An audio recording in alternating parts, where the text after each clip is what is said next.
Oi, pessoal! Começando mais um episódio do podcast Vida de Mãe. Sejam todos muito bem-vindos. Aqui nesse podcast a gente fala sobre maternidade, criação de filhos, vida de mãe, troca de experiências, dicas e muito mais. Não esquece de seguir a gente nas redes sociais, o @Vida de Mãe podcast no Instagram, o meu pessoal Fabi Santina e no canal do YouTube Fabi Santina também temos o canal de Cortes Vida de Mãe Podcast. Segue tudo por lá. Bom, hoje temos um convidado aqui especial que a gente veio conversar sobre cuidados com o bebê, né? Vai ajudar muito, acho que muitas mamães aí, principalmente mamães de primeira viagem, como eu, que, nossa, no começo eu tava muito perdida, ainda tô muito perdida. Vou conversar hoje com ele, que é pediatra, endócrino pediatra, também médico assistente da Santa Casa aqui de São Paulo, pai de 3 meninas e pediatra da Gigi, gente. O doutor Alexandro Ferreira. Seja muito bem-vindo. Obrigado, muito obrigado pelo convite.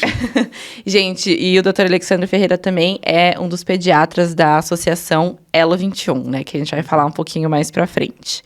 Muito obrigada pelo convite. Eu acho que vai ajudar muitas mamães aí, porque essa fase da maternidade, principalmente quem tá passando pela primeira vez, tem tanta coisa, tanta dúvida, e a gente tem tanto medo de errar, e tanta coisa aqui, né? Enfim, é um serzinho tão pequenininho para você cuidar. Eu acho que nada melhor do que um pediatra para ajudar a gente a tirar muitas dessas dúvidas. E são muitas informações, né? Hoje a gente tem acesso a muita informação e a mudança de vida é grande, né? Então tem muita coisa legal para a gente falar, para ajudar. Sim, não, a gente fica perdido, né?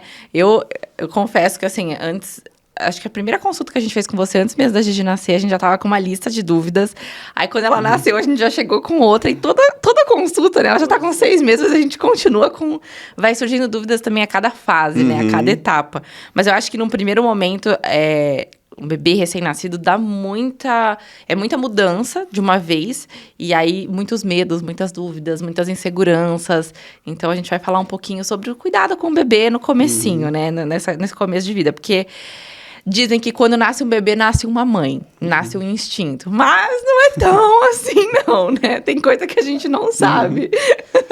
Tem coisa que vem mesmo no instinto, mas tem coisa que a gente fica realmente muito perdida. Você chega com o bebê em casa e fala, e agora? O que eu faço? O que eu posso fazer? Apesar de você pesquisar, ler muito, muitas dúvidas vão surgindo ao longo do caminho, coisa que você nem sabia que você ia vivenciar aquilo, né? Então, vamos falar dos cuidados ali no comecinho do bebê, né? Então, por exemplo, uma coisa que surgiu muita dúvida na gente era a questão, na maternidade ainda, sobre o exame do pezinho, né? O teste do pezinho, que falam muito, o teste do pezinho tem que fazer tal. Qual a importância do teste do exame do pezinho?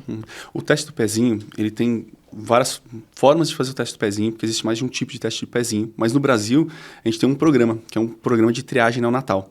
Nesse programa, existem alguns exames que são obrigatórios e de direito, de qualquer bebê que nasce aqui no Brasil.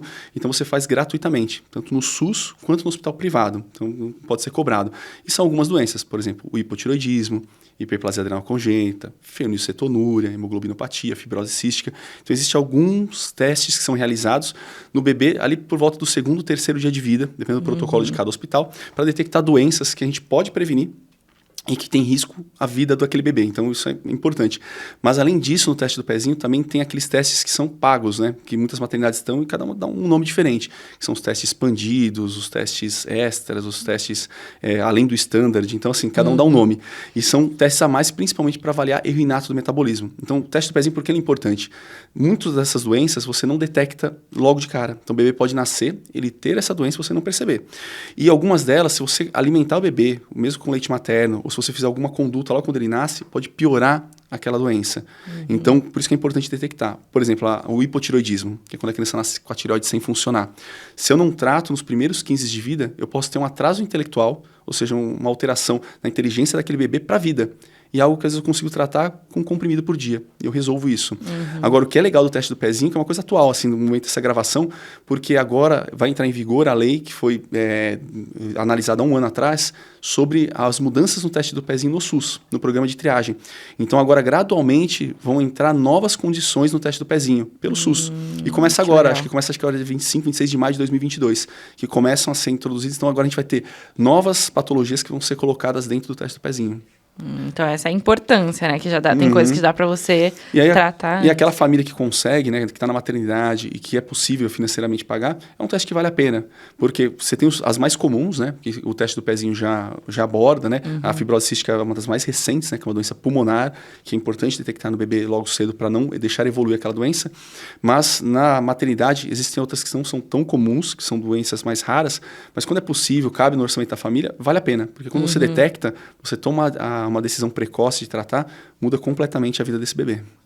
Legal. E uma coisa que é engraçada, né? Que é uma coisa que parece tão simples agora que eu já passei, mas que antes surge muita dúvida, que é o cuidado com o umbigo do bebê, né? Com o coto umbilical.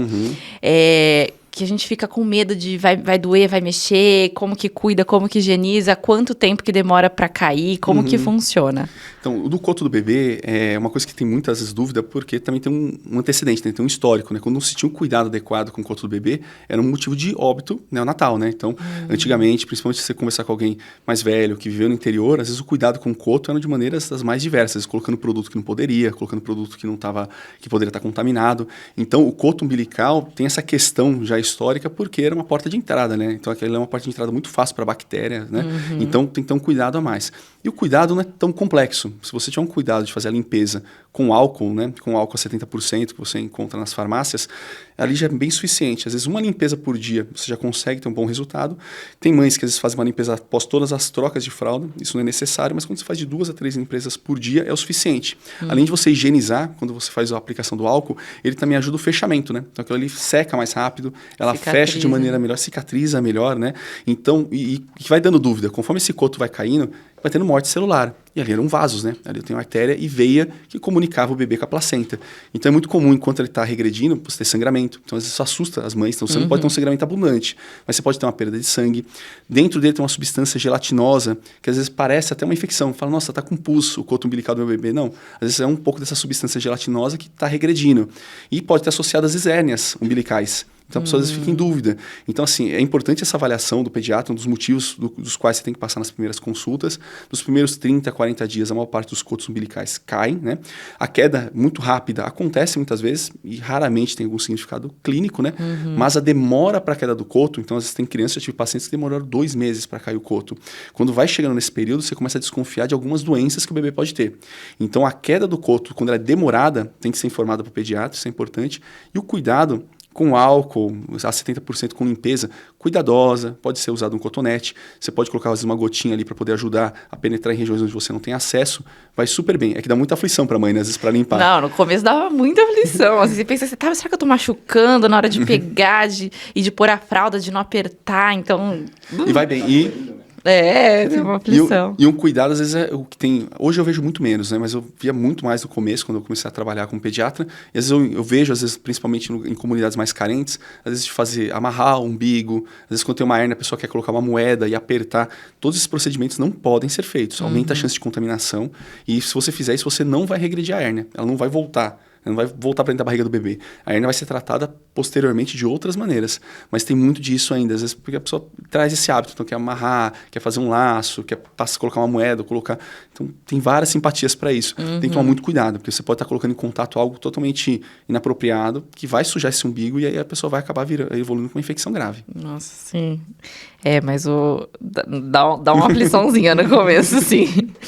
E a higiene bucal do bebê, né? Porque a gente às vezes pensa que a higiene bucal tem que ser feita só depois que já tem os dentinhos. Mas, na verdade, não. Como que ela deve ser feita? A higiene oral, assim, a primeira coisa que é importante do manuseio da boca do bebê é porque você vai acostumar ele a que você mexa na boca para que no futuro ele fique bem com a escovação. Então, tem muito bebê que às vezes tem uma dificuldade. Bebê não, uma criança um pouco mais velha, quando a mãe vai começar a escovação e nunca manuseou a boca do bebê, às vezes o bebê demora para adaptar, porque tem uma questão de integração sensorial. Então o bebê nasce, brinca com os pais, é como se fosse um fio desencapado. Então você não tem aquela mielinização, então essa criança ela tem sensibilidade, a boca dela incomoda, então ela tem que ser adaptada. Então se você passa ali aquele primeiro momento sem cuidar da higiene da boca da criança e começa com a escova quando ela é mais velha, a chance de não ter sucesso é enorme, né? Então o importante é fazer essa higienização.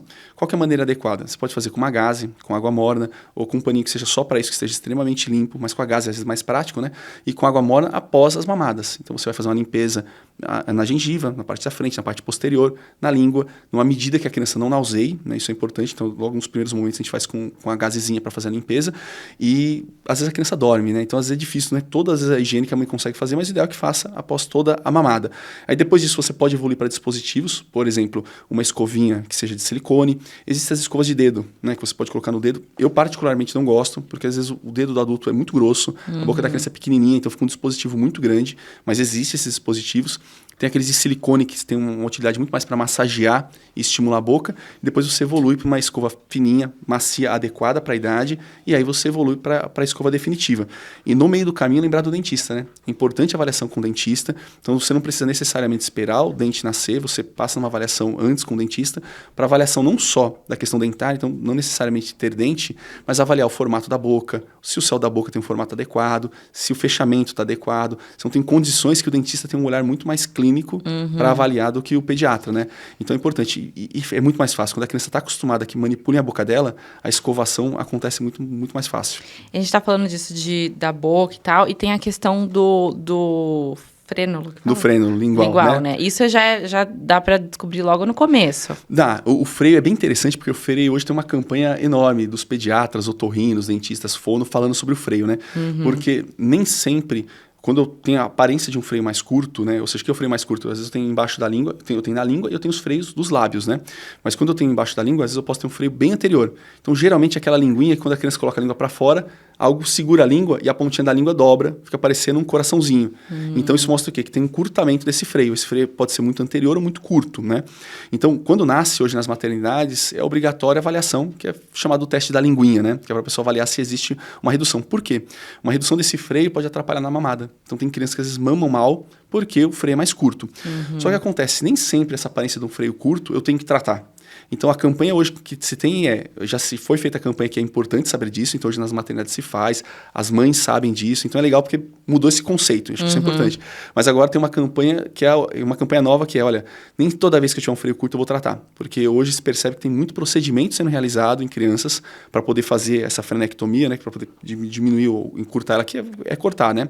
Você pode fazer com laser, pode fazer a frio, então está se fazendo mais procedimento talvez do que o necessário. Então hoje tem vários papers, tem comunicados da Sociedade de Otorrino pedindo esse cuidado. Olha, passe com profissionais, avalie bem e, principalmente, avalie a mamada do bebê. Porque se o bebê está mamando bem e a dinâmica dele é boa, eu tenho que cogitar que talvez não precise fazer essa retirada do freio. Assim, não está atrapalhando Não está atrapalhando. Nada. Então isso acontece bastante. Mas é legal porque mudou muito esse conceito. Antigamente é algo que se preocupava muito pouco, né? Hoje sabe-se da importância e agora está se ponderando em quem você tem ou não que fazer o procedimento. Tanto que o último artigo que saiu sobre isso mostrou que fazer a laser ou fazer com bisturi frio aparentemente tem o mesmo resultado. Porque tem muitas mães que às vezes, poxa, vai pagar um procedimento muito mais caro a laser e ele pode ser feito com bisturi de forma comum.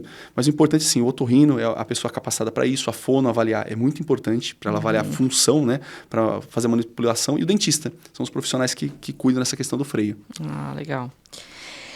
E aí, a questão das unhas do bebê. Logo que nasce, o pessoal fala, tem que usar luvinha, porque o bebê vai se arranhar e tal. Tem uma época certa que você já pode começar a cortar a unha do bebê? Ou desde recém-nascido já pode cortar a unha do bebê, né? O cuidado com a unha do bebê é uma coisa engraçada porque a gente tem bebês que nascem arranhados, né? Não sei se você já viu alguma vez. A minha filha nasceu com uma unha gigante. Então isso muda completamente. Então tem bebê que, às vezes, assim, eu já tive bebês que nasceram no berçário, saíram da barriga da mãe arranhados, porque a gente fica manipulando o rosto porque estão com a unha mais compridinha, isso acontece, né?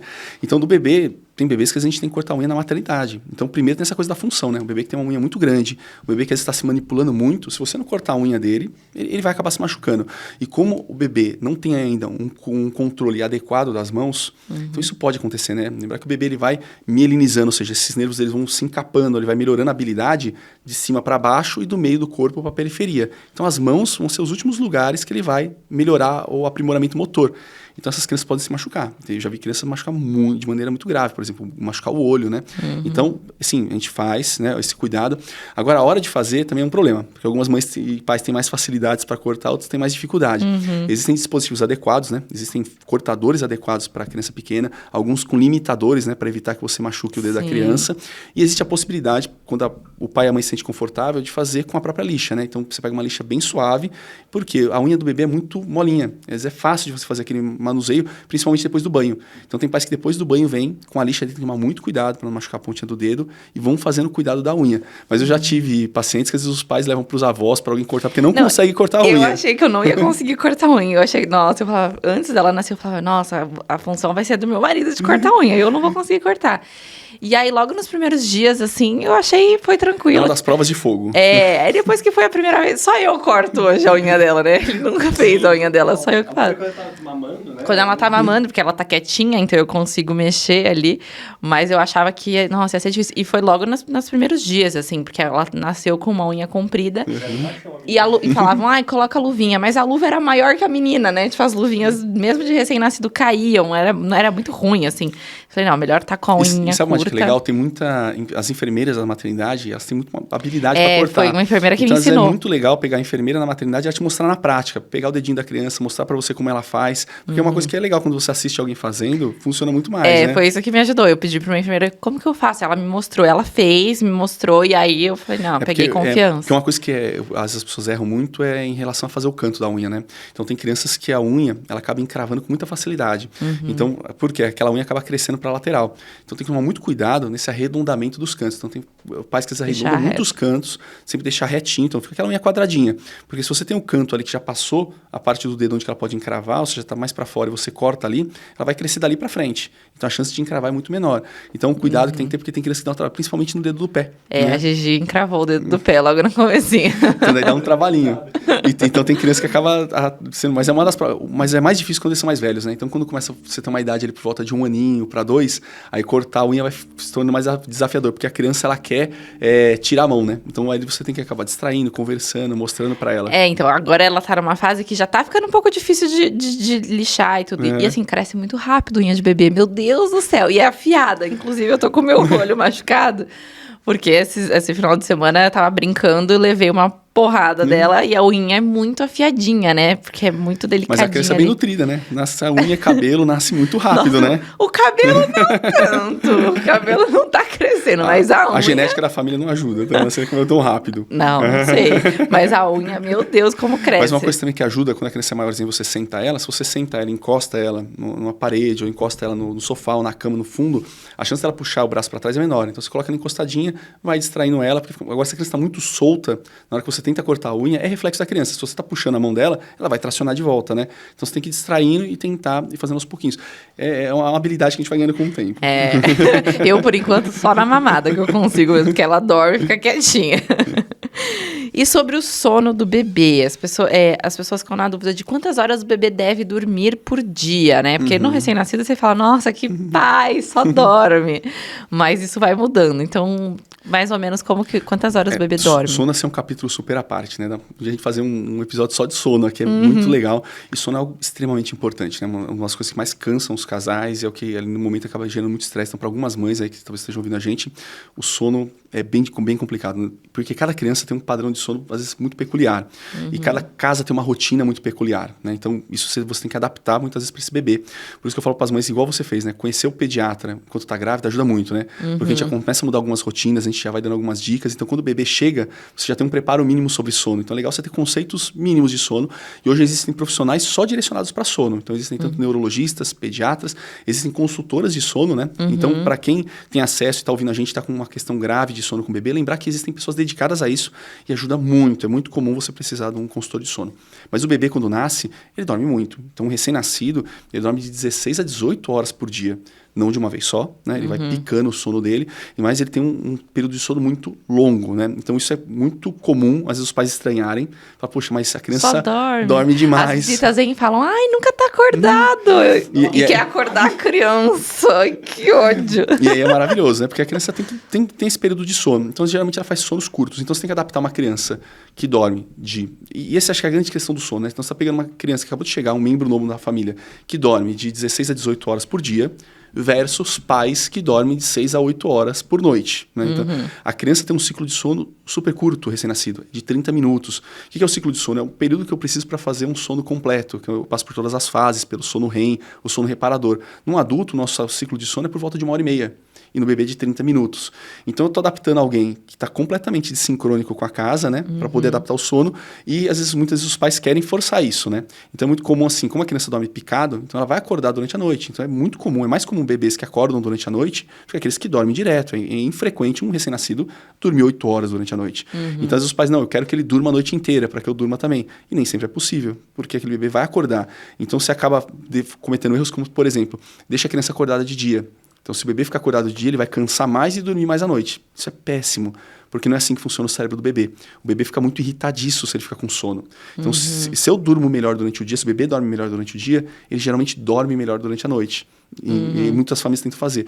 Tem essa questão que é muito importante. Tem duas questões que eu acho que são importantes de sono, que são erros frequentes. Um é que eu tenho que mapear as doenças. Então, tem crianças que às vezes não têm um sono bom, porque a criança tem um refluxo grave, a criança pode ter uma dor, a criança pode ter uma desbiose intestinal, uma questão intestinal com uma cólica mais intensa, ela pode ter algum distúrbio de comportamento. Então, a criança tem vários motivos que levam o bebê, às vezes, a dormir mal. Então, tem que conversar com o pediatra e descartar a doença. Esse é o grande ponto. Porque tem muitas crianças hoje que dormem mal e quando você vai descobrir é um refluxo. É uma das coisas mais comuns, né? Então, tem que descartar. E a outra é a rotina. Então, o que acontece? Ou agora que acabou o Covid, as pessoas voltam a se visitar, é muito comum o pessoal visitar o bebê muito pequenininho. E às vezes as pessoas vão visitar à noite, quando você está entrando na rotina do sono da criança. Então, isso é muito ruim. Assim, visita para recém-nascido tem que tomar muito cuidado. E nem todo mundo, principalmente quem não tem bebê, não sabe disso, né? Então, não é por má vontade, má fé que as pessoas fazem isso, mas você tem que respeitar os horários do bebê. Então, as pessoas chegam em casa e querem ver o bebê acordado, e é a hora que o bebê está dormindo. Fica a dica! Então, às vezes a pessoa chega no horário da noite, que é aquele horário que a mãe e o pai vai fazer a rotina de sono, por exemplo, colocar no banho, por exemplo, fazer uma chantala, colocar a música pro bebê, para que o bebê comece a aprofundar o sono, e a pessoa chega esse horário. E a pessoa chega no horário da rotina do sono, e a pessoa fica até meia-noite na sua casa e quer curtir o bebê. Os primeiros 3 meses do bebê são muito críticos para adaptação de rotina e de sono. Então é importante ter uma rotina, é lógico, não dá para ser completamente escravo de uma rotina, às vezes, do bebê, porque às vezes os pais trabalham em horário diferente, às vezes o pai chega no horário, a mãe chega em outro. Então a casa vai se adaptando. Mas se eu crio uma rotina, para o cérebro do recém-nascido, é muito melhor, porque ele se organiza. Porque para o recém-nascido, eu falo para os pais, é uma loucura, né? Ele acorda, ele não sabe onde está, ele acorda, a mãe pegou ele, levou ele para o pediatra, daqui a pouco ele acordou, ele está tomando uma vacina, daqui a pouco alguém está jogando ele na água para tomar banho. Então, tudo é meio caótico na vida do bebê. Então, se eu crio uma rotina para ele, o sono vem muito melhor. Então, às vezes, a adaptação de rotina, e se isso é pensado na gestação, poxa, como que a gente vai fazer? Vamos criar horários assim. Olha, vamos conversar com os familiares, para quando for vir fazer a visita, faça no horário mais adequado. Vamos explicar para o pessoal dessa importância, porque parece meio chato, né? Porque às vezes as pessoas não entendem direito, mas isso para o bebê é tão importante porque quanto mais organizado ele tiver, ele vai dormir melhor, ele vai aprender melhor, ele vai dar menos trabalho para os pais, esse casal vai estar melhor, então esse casal vai ter menos estresse e assim a coisa flui, né? Mas é difícil. E sono é todo um capítulo por isso, porque às vezes as pessoas dão pouca importância para o sono, né? E é isso, muito importante. E muita gente fala isso assim, não, é bom que não dorme de dia, porque aí dorme a noite toda. E não é assim, Pro né? recém-nascido isso é ruim. Para alguém que dorme 18 horas por dia, você segurar ele, algumas pessoas falam de efeito vulcão, né? Mas é isso, porque o bebê ele fica irritadiço. Ele, diferente do adulto, se a gente ficar 2 dias sem dormir, se você deitar e dormir, você dorme, você fica cansado, a gente fica exausto. O cérebro infantil não funciona assim. O cérebro infantil, se você privar sono da criança ali, principalmente recém-nascido, você vai pagar um preço muito caro. É aquela criança que não vai dormir. Você vai tentar à noite, a criança chora a noite inteira, a criança não quer sair do colo, a criança fica muito irritadiça, porque ela não está adaptada a tolerar esses períodos longos. Então, tem que deixar. E uma coisa também que às vezes é um erro comum, assim, o ambiente para ser preparado para a criança é importante, né? Para o sono. Então, por exemplo, a criança à noite, o melhor cenário para ela não é o silêncio absoluto. Às vezes você tem um ruído que simule o ambiente uterino, para recém-nascido é interessante.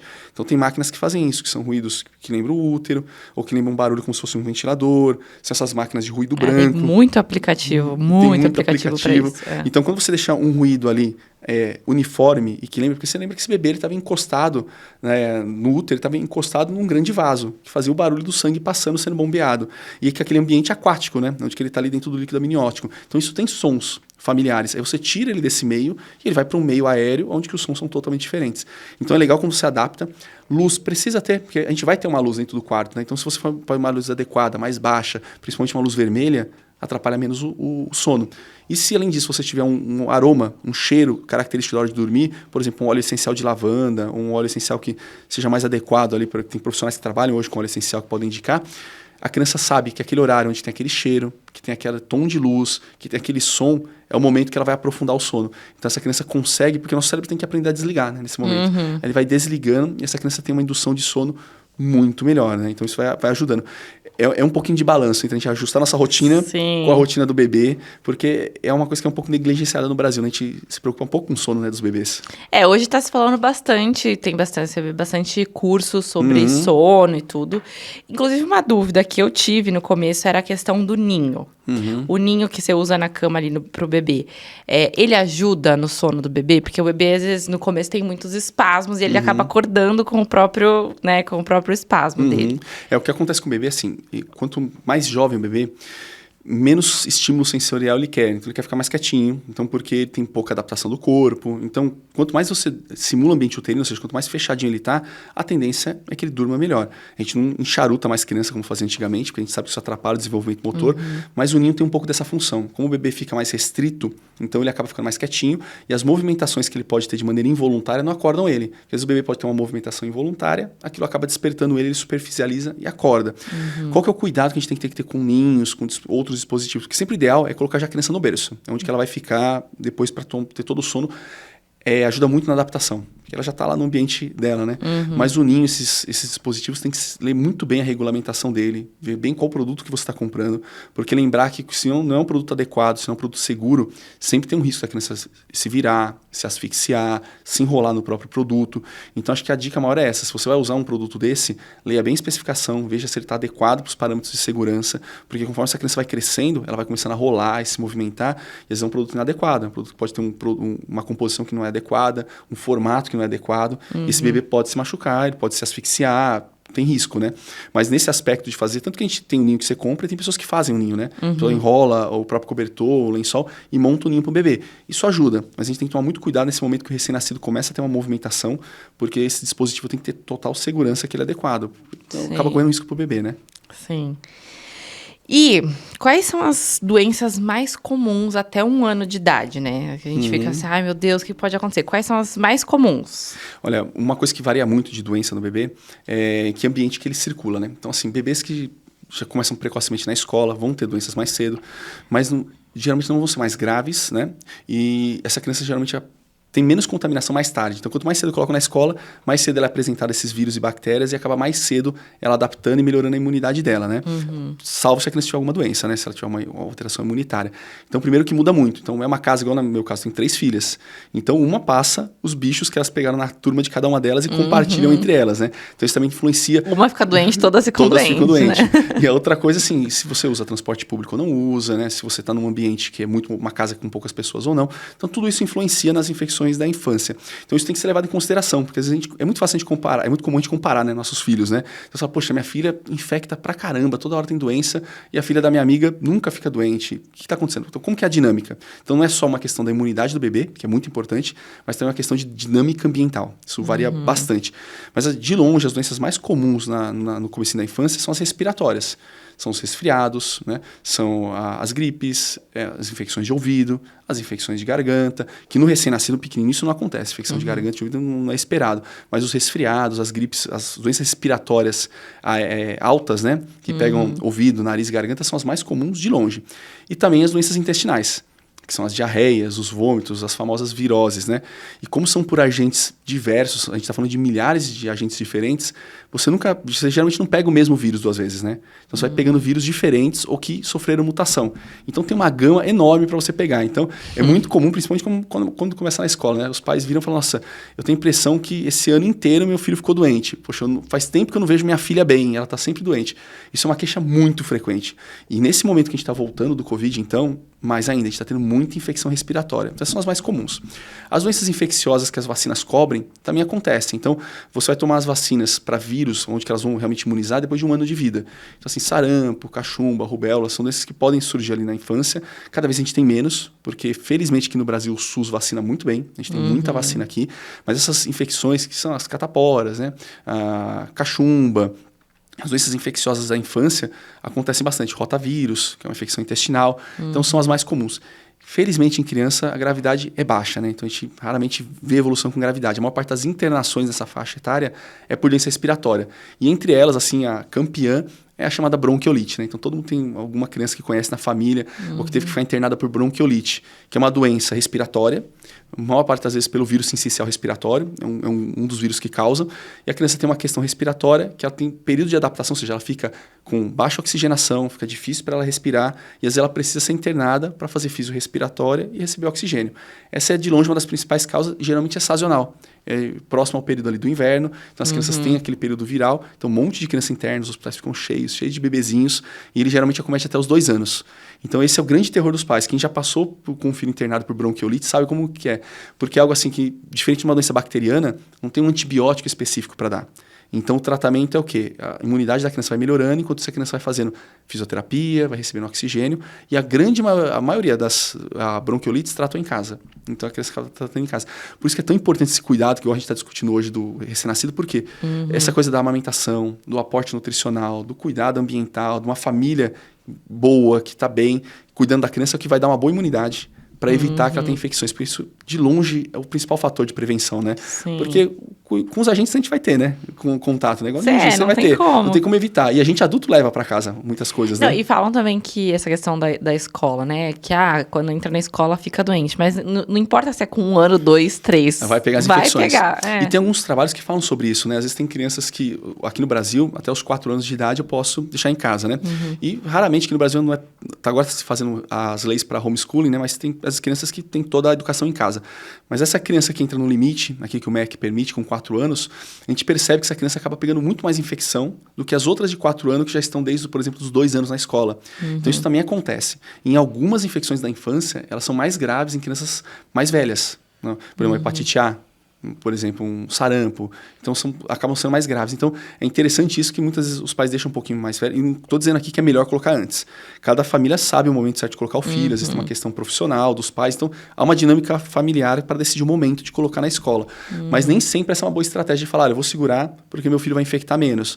Então, já tive alguns casos que a família segurou e quando começou com 4 anos, a criança teve várias otites graves, infecções mais graves, até começar a ter aquela percepção do ambiente escolar, né? Sim, Nossa, é muita coisa, meu Deus. Não quero nem ver quando chegar essa fase. A gente vai aos pouquinhos, né? E a partir de quanto tempo precisa ir no pediatra, né? Como que funciona as consultas com o pediatra no começo ali do bebê? Tem uma recomendação que é da OMS, da Sociedade Brasileira de Pediatria, que nasceu, o ideal é ali que por volta dos 7 dias, alguns lugares falam 15 dias, mas é importante que a criança tenha ali logo no comecinho de vida, até no máximo 15 dias, mas o ideal na primeira semana, a avaliação com o pediatra. Então ela teve ali a alta hospitalar da maternidade e aí uma semana depois aproximadamente ela passa com o pediatra. Principalmente para quê? Para avaliar peso, tirar a dúvida dos pais, né, nesse momento inicial, avaliar como é que a criança está nos primeiros momentos dentro de uma flora que é da casa doméstica, né, que ela nunca teve, orientar vacinas. Então, as primeiras consultas são para isso, então tem uma consulta logo no comecinho. E o ideal é que essa criança até 6 meses de vida passe uma vez por mês. Um dos grandes motivos é para avaliar o desenvolvimento do peso e do comprimento. Porque uma criança que não está indo bem com comprimento e com peso, eu tenho que investigar alguma coisa. Então, aquela criança que está... A principal coisa do pediatra esses 6 meses é pesar e medir, tem todo o restante da orientação, mas ele é um fator muito sensível. Uma criança que tem alguma doença crônica, uma criança que tem uma doença mais grave, que às vezes não é perceptível, às vezes por algum sinal clínico, uma das primeiras coisas que aparece é a alteração do crescimento, no ganho de peso. Então, até os 6 meses, uma vez por mês. Depois de 6 meses, vocês passam para 2 meses, aproximadamente, com 1 ano de vida. Alguns lugares falam entre 4 e 6 meses, e aí, a partir de 5 anos de idade, essa criança passa uma vez por ano. E dentro da OMS e da Sociedade Brasileira de Pediatria se fala um pouquinho qual que é o limite do pediatra, né? Então, em um deles fala 18 anos, o outro fala 20 anos de idade. Porque quando você entra na parte da adolescência, aí entra o papel do ebiatra. Então, existe até uma subespecialidade dentro da pediatria que cuida dos adolescentes e adultos jovens, que pode ser até os 20 anos de idade. Tem alguns que acompanham com a gente depois, que sempre estão passando, que fica o médico da família, e depois né? volta com os filhos. Mas até os 20 anos de idade é da competência do pediatra, e aí você muda a rotina conforme cada criança. Então tem criança que às vezes está num momento de adaptação nutricional difícil, tem outras que não tem alguma questão que você está investigando, então você aproxima um pouco mais.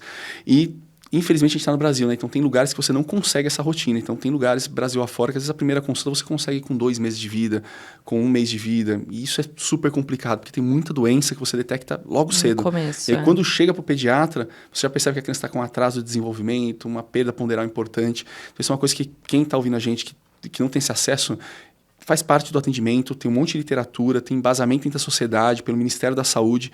Então, solicite isso, peça essa avaliação. E lembrar que no Brasil nem todo lugar tem pediatra, né? Então, alguns lugares tem também o médico da família, que faz esse papel, e tem alguns lugares que só tem a enfermeira, que a enfermeira acaba fazendo esse papel de orientação da família. Mas é muito importante que um profissional, é importante que o médico, ou o médico da família, ou o pediatra, veja essa criança após a primeira semana de vida. Uhum. E aí, vamos falar um pouco sobre a amamentação, que também eu acho que é uma coisa que logo no começo surge muita dúvida, né? Uhum. É aquela questão do livre demanda, amamentar de 3 em 3 horas, pelo menos no comecinho, amamentar de 3 em 3 horas. É recomendado acordar o bebê para mamar de madrugada, porque passou 3 horas? Como que funciona? Principalmente nesse início, assim. Legal. A livre demanda, esse conceito vem porque antes cometia muitos erros, né, na amamentação. E aí surgiu esse conceito de livre demanda. Porque tinha esse conceito das 3 em 3 horas. Então, quando surgiu esse conceito de amamentar de 3 em 3, acontecia muito isso. Tinha pais que às vezes acordavam a criança. Então, ele mamou meio-dia. 3 horas da tarde, não importa como a criança estava. A pessoa acordava a criança e dava. Às vezes deu 6 da tarde, a criança não estava com a menor vontade de mamar e estava acordada. E a mãe ia lá e dava o peito. Às vezes, com 2 horas, a criança estava louca para mamar, porque é um dia quente, e ela queria se hidratar, e falou, não deu as 3 horas ainda, espera as 3 horas.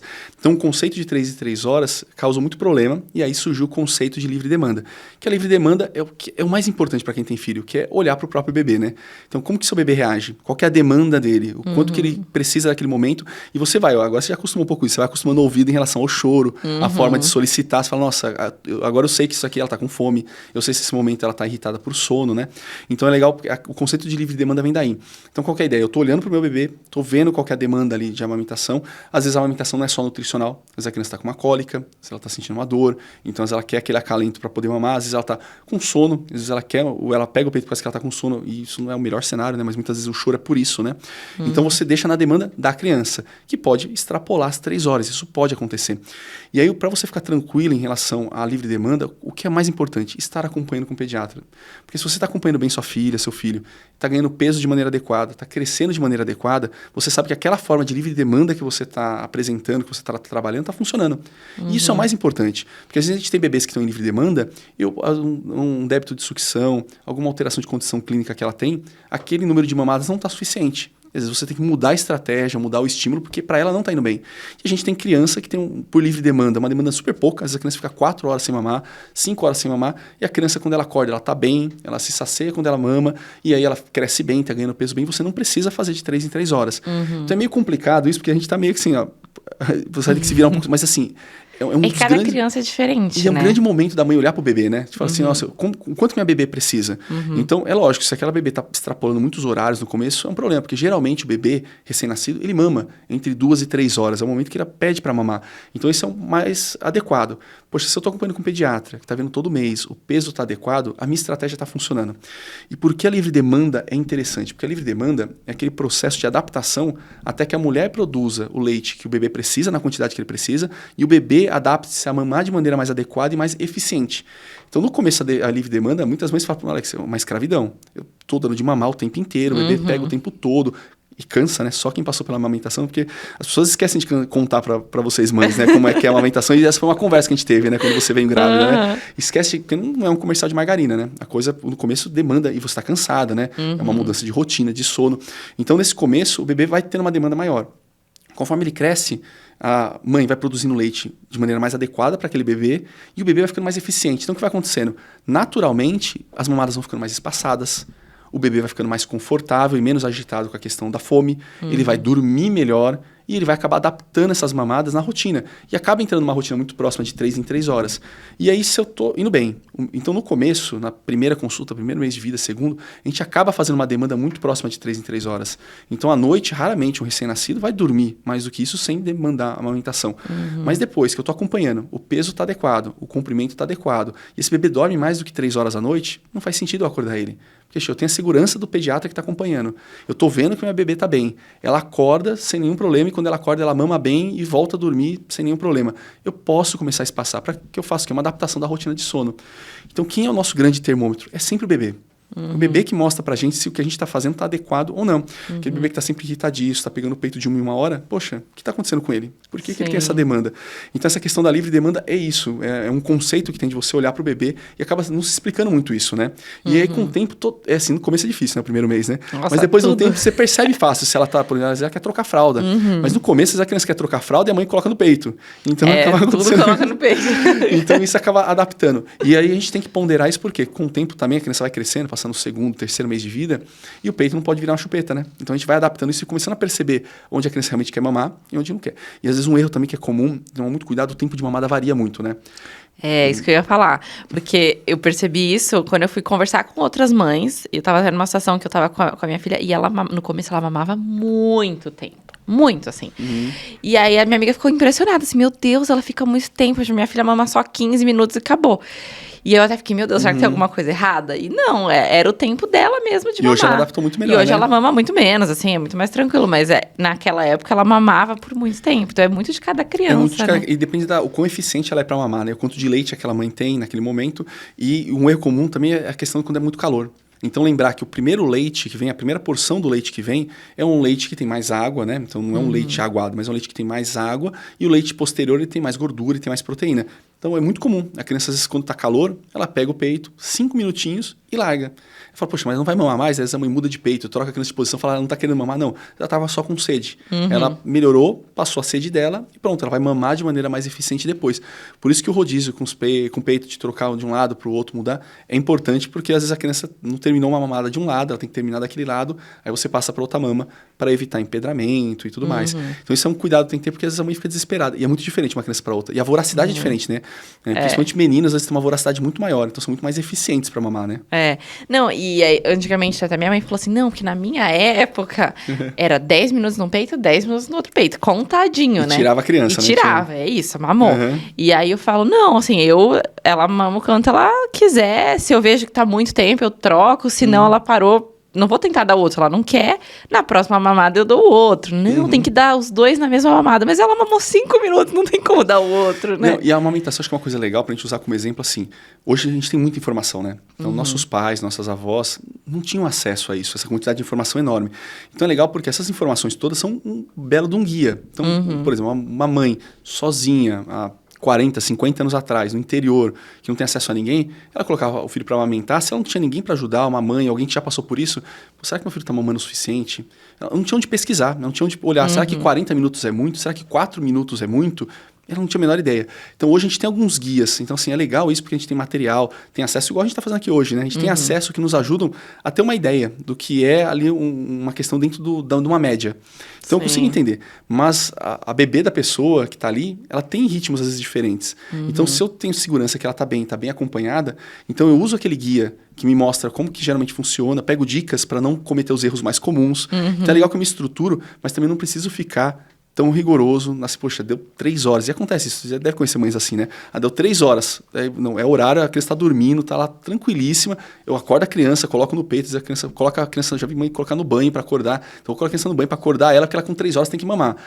Calma, será que a criança precisa disso? Então, conversa com o pediatra, bola uma rotina boa, porque aquilo é um guia, porque senão a gente começa a querer encaixar o bebê em todas as circunstâncias como tá alguém comentando, isso é um cuidado. E com a amamentação tem muito disso, né? Tem. E se cobra muito, né? Porque as mães se cobram muito. Então, muito, nossa. Então, eu já passei da fase da amamentação, agora eu tô na alimentação me cobrando muito também.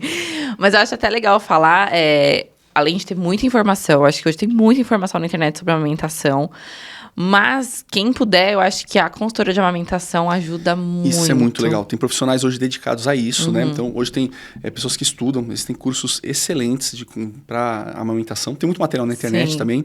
E a consultora, que é interessante, muitas consultoras atendem online, mas muitas atendem em domicílio. Então, tem consultora que vai até lá, vê a pega, acompanha, que são coisas que a gente vê também na consulta. Mas a consultora, às vezes, consegue passar uma tarde com a família, ver a rotina. E é muito legal, porque você sempre aprende alguma coisa com a consultora, ela te dá uma dica de como fazer uma mudança. Poxa, mas eu vou pedir ajuda para alguém. Não tem nenhum problema. Se você precisa ali, você só ganha. Se é possível, se cabe na rotina da família, se a família tem essa possibilidade, esse acesso, é legal porque você aprende, alguém traz algo a mais, porque fica muito... Isso eu acho que é muito interessante passar a mensagem para as mães, que às vezes a mulher ali se cobra muito, né? Então, eu sempre brinco, né? As mães estão fazendo tudo certo e acham que são a pior do mundo, os pais estão fazendo tudo errado e acham que estão abafando, né? Então, essa é a máxima dos pais, né? Então, isso acontece muito. E aí, na amamentação é igual. Daí a mãe fala, poxa, mas eu vou pedir ajuda para alguém, eu tenho que dar conta sozinha. Porque tem muito isso, às vezes, do instinto materno. Não, eu tenho que me virar sozinha, eu tenho que dar certo sozinha. Não precisa. Tem muita gente que passou por aquilo que você passou, que pode te ajudar. Você não precisa tentar adquirir todo aquele conhecimento sozinha. Tem gente que está trazendo informação, né, para você aprender, estar junto. Não é nenhum demérito. Pelo contrário, você vai proporcionar uma coisa mais legal para o seu filho, mais legal para você. Então, tem mulheres que... E é dura, porque fica a comparação. Então, você tem uma colega sua que está amamentando e está lindo, maravilhoso. E você acha que, nossa, eu estou tendo problema, um problema comigo. Não. Essa coisa do bebê com a mãe... Sim. Tem muitas variáveis associadas. E às vezes uma consultora vindo lá aprendendo, vendo com você, fala, olha, muda isso daqui, muda essa forma de fazer, e às vezes a coisa deslancha super bem, porque a pessoa e tá às na vezes rotina. só pra você ter uma pessoa ali pra você tirar uma dúvida, já te dá uma paz de espírito, né? E às vezes você tem uma fissura de mamilo, muitas delas têm o laser para poder ajudar na fissura mamilar, então ajuda a cicatrizar. Então às vezes tem uma técnica diferente. Às vezes um produto que você tem dúvidas, é uma mãe que precisa usar um bico de silicone, às vezes é uma mãe que está para comprar um extrator de leite, porque ela vai ter que tirar o leite porque ela vai trabalhar. A consultora de amamentação ajuda em tudo isso. Então é bem legal e em parceria com o pediatra, né? Então é legal porque vai trocando informação, às vezes a consultora dá um alerta de algo, fala, olha, pediatra, tem algo acontecendo com esse bebê que eu preciso que você olhe. Então, porque ela está ali durante às vezes uma tarde ou 1-2 horas com a família. Então, isso é bem legal. E existe esse recurso, né? E nem todo mundo conhece, né? Nem todo mundo conhece, mas é legal que hoje tem muita informação, né? E é até uma questão que as mães, você falou, tem muita culpa, muito medo também em volta da maternidade. E um dos grandes medos é, será que meu bebê tá mamando o suficiente? Será que eu tenho leite suficiente? Porque uma coisa, quando você dá mamadeira, você vê quanto leite você tá dando pro bebê, quanto ele toma. No peito, você não sabe se ele tá mamando 10, 15, 20, 100 ml, você não tem noção. Então, como saber se ele tá mamando bem e se ele precisa de um complemento? Essa é a dúvida, principalmente quando é o primeiro filho, né? Quando o primeiro filho é uma loucura a questão de estar amamentando o suficiente. Tem alguns parâmetros, porque realmente você não vai conseguir medir o quanto que você está amamentando. Mas tem algumas formas de perceber e vão super bem. Uma é com o pediatra. Se a criança está ganhando peso bem, está crescendo bem, provavelmente ela está mamando bem. Ou o que ela mama é o suficiente para ela. Porque tem que lembrar que cada pessoa tem uma taxa de metabolismo, né? Então, cada pessoa tem uma demanda calórica diferente. Para algumas pessoas, 2 colheres de arroz não fazem nada, 2 colheres de arroz engordam, né? Então, é a mesma coisa com leite. Então, o que acontece ali? Eu tenho uma demanda diferente. Então, o peso no pediatra é o parâmetro mais importante. Porque ele está pesando, medindo, está bem, você sabe que está aumentando bem. Número de troca de fralda. Se a criança está urinando ali mais de 4 a 6 vezes por dia, ela só tem uma forma de estar vindo pelo leite materno ou pela fórmula que se ela estiver tomando. Então, eu sei que ela está mamando de maneira adequada se ela está tendo muitas trocas de fralda. Essa é uma maneira. Uma outra que a gente usa em consultório é pesar antes e depois de mamar. Também é uma técnica. Às vezes a mãe está muito preocupada, que quer saber quanto que eu estou amamentando. Você pode pesar a criança antes e da mesma maneira que você pesou sem trocar fralda nem nada, você pesa depois de mamar. Aí você consegue avaliar se ela está ganhando ali 50 gramas, 100 gramas. Aí você tem uma ideia de quanto de leite ela tomou. Então, essas são maneiras indiretas. Mas em casa, na prática, é a fralda. Aquela criança que está urinando de maneira adequada, com várias trocas por dia, essa criança está mamando de maneira adequada. Porque nem sempre a mulher percebe o esvaziamento da mama, né? E principalmente no recém-nascido, que mama pouco. Então, para a mãe perceber, aí depois de um tempo a mãe percebe, a mãe começa a entender. Outras medidas indiretas é ver a criança deglutindo. Então, você vê que a criança faz ali 2 a 4 sucções e engole, faz ali 2 sucções e engole. Então, você está percebendo que ela está engolindo leite, que a coisa está fluindo, né? E às vezes tem mães que tem tanta preocupação que você pode fazer uma extração para perceber. Então, tem mães que tiram leite para perceber o quanto tem, mas lembrar que na extração sai menos leite do que com o bebê mamando. Então, você sabe que é mais do que aquilo, né? Então, você acaba tendo um bom parâmetro como referência. E aí, quando que percebe, provavelmente, né, com a avaliação do pediatra, que tem que entrar com uma complementação, né? Tá, do complemento. Então, assim, o complemento a gente acaba usando, assim, não em última instância, né, mas a gente tenta evitar ao máximo, né? Então, a amamentação geralmente é a forma mais adequada, ela dá o aporte adequado, ela tem a questão imunitária, né, relacionada à melhor imunidade do bebê. Então, o complemento, que o pessoal chama de entrar com fórmula infantil, tem que ser realmente num caso onde foi tentado outros métodos e realmente não tem condição. Então, o motivo mais comum de você entrar com fórmula, às vezes, é aquela mãe que não pode amamentar mais por algum motivo, ou começou a trabalhar, ou a criança não pegou mais o peito por alguma razão. Então, aí que você vai entrar com a fórmula. Caso contrário, se você tem uma questão de peso, você tem que buscar uma causa. Então, assim, às vezes a gente tem que entrar, às vezes acontece. Às vezes você procura outros motivos, você não encontra nada, mas a criança está perdendo peso, e você pode usar o recurso de complementar. Então, muitas vezes você deixa a mamada no peito e após você complementa com a fórmula, né?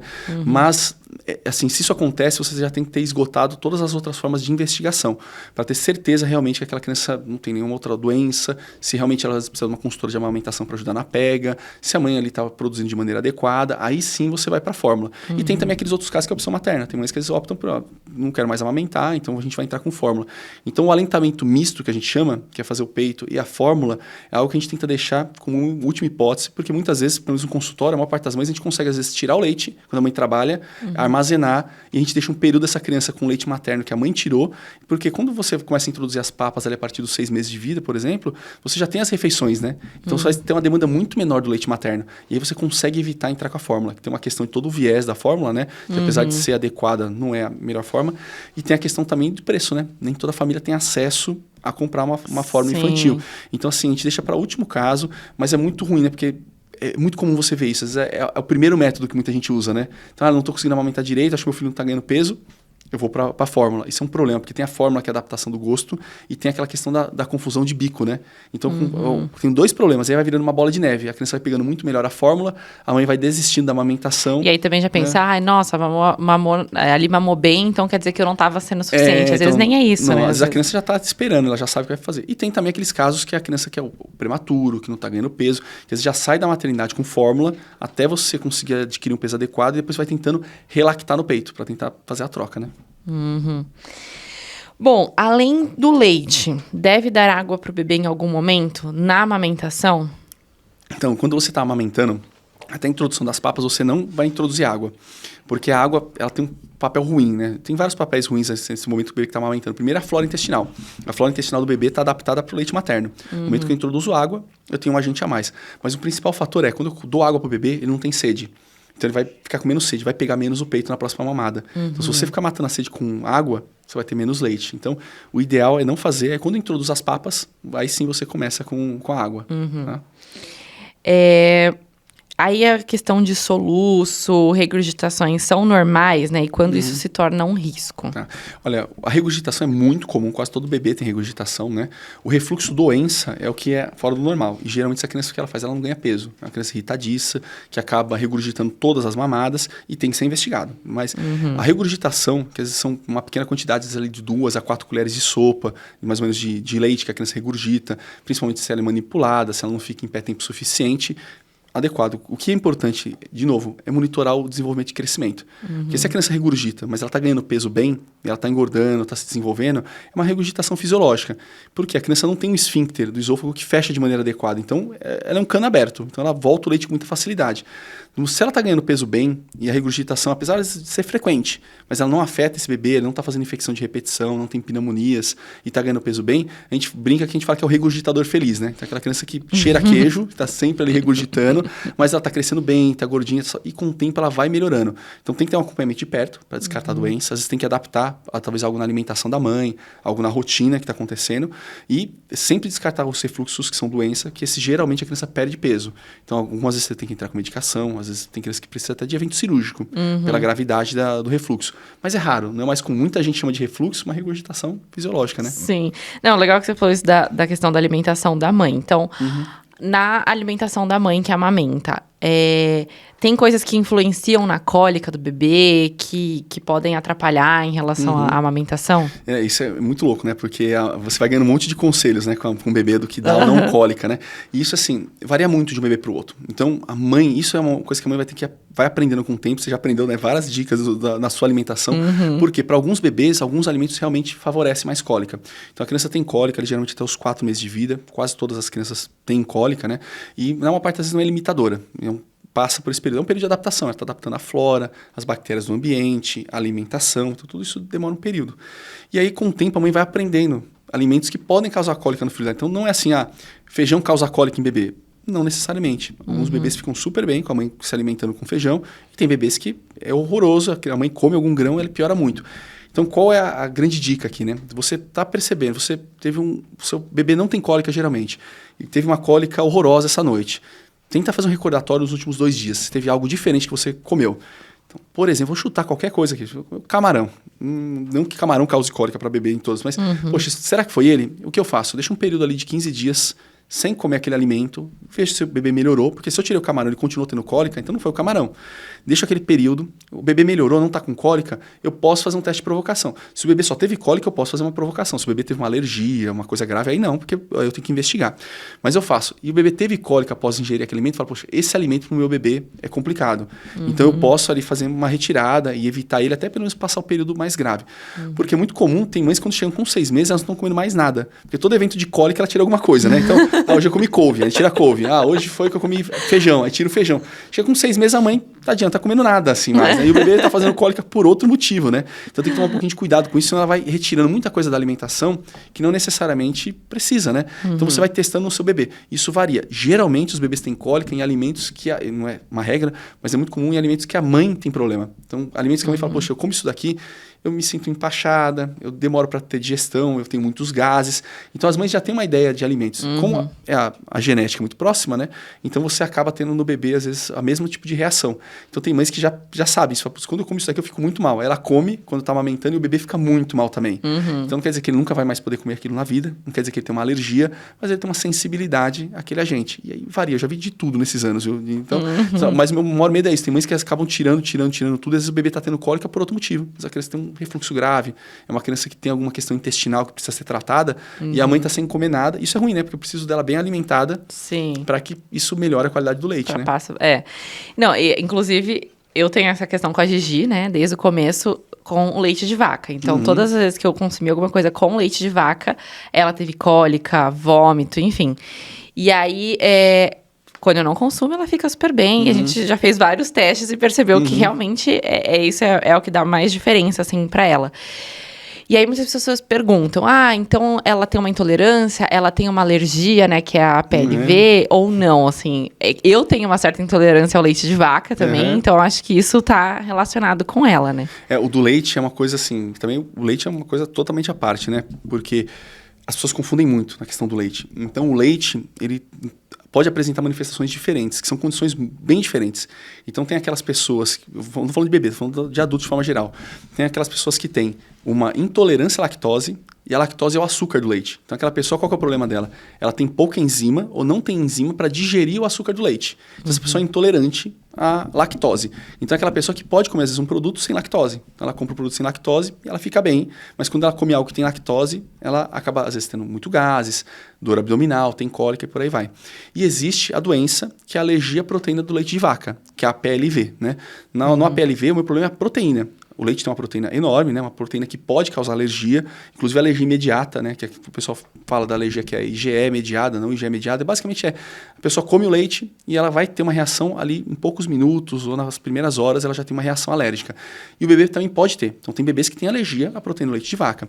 Então quando a mãe se alimenta com leite, esses produtos passam pelo leite materno e a criança tem sintomas. Geralmente os sintomas são vômitos mais complicados, inconhecíveis, lesões de pele, diarreia, alteração respiratória, a criança pode ter também.